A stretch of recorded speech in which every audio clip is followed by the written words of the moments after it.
Cześć, dzisiaj demontaż Samsunga C100. To jest Samsung naprawdę dość popularny swego czasu. Ściągamy tylną klapkę.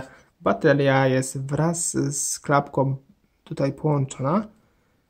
Nazywa się dokładnie BST187DE. Gdybyście szukali taką bateryjkę. I telefonik nazywa się oczywiście C100.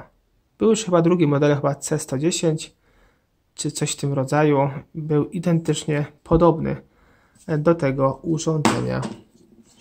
I teraz sobie odkręcamy śrubeczki. Jest jedna, druga, trzecia i czwarta. Tutaj chyba nic nie ma. I odkręcamy sobie Torxem PH30.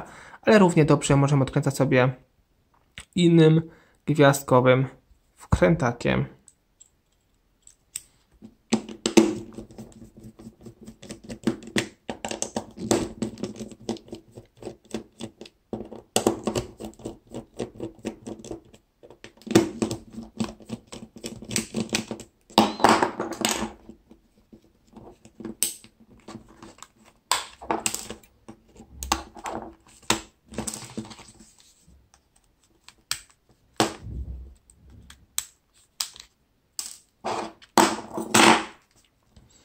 Wszystkie już 4 są odkręcone, więc spróbujemy sobie teraz podważyć przednią obudowę. Myślę, że tutaj u góry już chyba nie ma żadnych.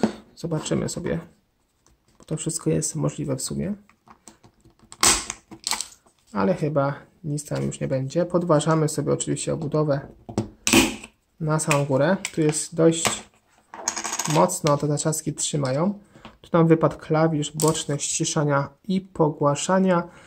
Jeśli chodzi o korpus, tu jest praktycznie pusty, jest tutaj zasięg, antena zasięgowa i środek, widzicie, też tutaj nie jest jakiś bogaty.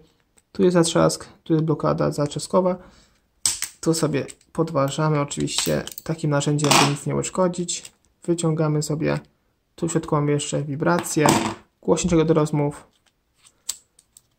nakładka klawiaturki.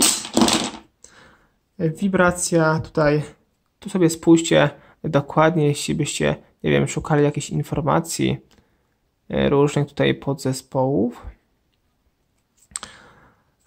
I tutaj jeśli chodzi o wyświetlacz, to tutaj raczej jest spojony, to znaczy lutowany, powiedziałbym. Nie chcę tu za bardzo go wyciągać, ale na pewno jest tutaj łączony i w ogóle nie ściągany. I tak to wygląda. I to wszystko w tym filmiku. Do zobaczenia w kolejnych odcinkach. Cześć.